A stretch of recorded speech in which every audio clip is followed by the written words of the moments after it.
All right, this is trying to get a little more frequent with these Gnome Grown garden updates. So this is going to be just I'm going to try to keep this one under 10. I'm just going to do a quick walk around and talk about what's planted and what's growing and how things are going. So we're starting out here like we usually do. This is the papaya orchard. We got about 15 papayas planted here.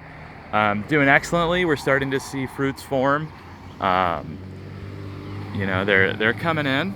I gotta be real, I was very tempted by another variety of papaya I saw out there, so I might go on another papaya buying spree and plant another orchard somewhere else. The ruby grapefruit here has taken and is putting out some new growth. It does look to me like we're doing okay in terms of aphids. I'm always concerned with aphids on new citrus growth, so doesn't seem to be any issues there.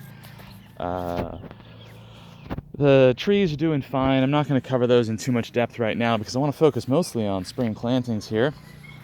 So in the back we got a ton of cilantro and lettuce coming up. This is a volunteer tomato. Did not plant it, but it's doing fine, so I'm going to let it go for now. Don't have strong hopes for it, only because it's been such a ride with tomatoes here. Kale, basil, doing its thing, nothing new there. Nothing new here in the beet bed. That's gonna wait till next week to get planted again. Now, I have been letting this lettuce go to seed. This is that butter crunch that we had earlier. And you can see, if we dig around in here, there are little lettuce starts that are starting to form. And that's really my motivation with this is, I want to get off the boom and bust cycle of starts with the lettuce, and I really want to get to the point where, you know, we're just getting kind of a continuous regrowth of lettuce in this spot. So hopefully by continuing to shake out the seeds from the older stuff, that'll happen. Passion fruit's starting to blow up. Quick update on our orchid flower right here. You can see that the vanilla orchid is continuing to bloom. I think it's going to be a really long process though, so I need to check it every day and watch for flowers and then be ready to manually pollinate them when it's time.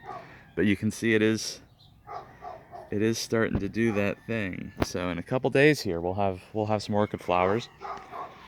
Bean patch is filling in very nicely. This will be a major food source for us in the next couple weeks. Pepper plants are doing great. We're cutting them for green onions. We're cutting the onions for green onions, and the peppers are continuing to put out more and more. No disease issues as of yet, like last year. This is a mandarin of some kind, I think. Mandarin or a tangerine, I can't remember. Doing great. The lychee's doing great. Coming over here, everything's doing great in Starts World, and then the big change this week is we got a couple new bananas that have come up in the place where we took some banana starts. So this is great. This means we're going to be able to spread those new starts out and plant them in different places in the yard. I did pull up the blueberry last week and put it over here to give it a little bit more tranquility, if you will. It just wasn't doing great in its spot where it was. This papaya is starting to fill in the space here nicely, and then of course this banana has actually started to really take off on us, so I think this area is really going to fill in the next couple weeks, which is great. It just might mean that we need a new spot for starts and whatnot. Anyways, that's going to be your Gnome Grown garden update for the week. Going to keep it real short, just wanted to show what's going on and stay Gnome Grown. Alright, talk soon.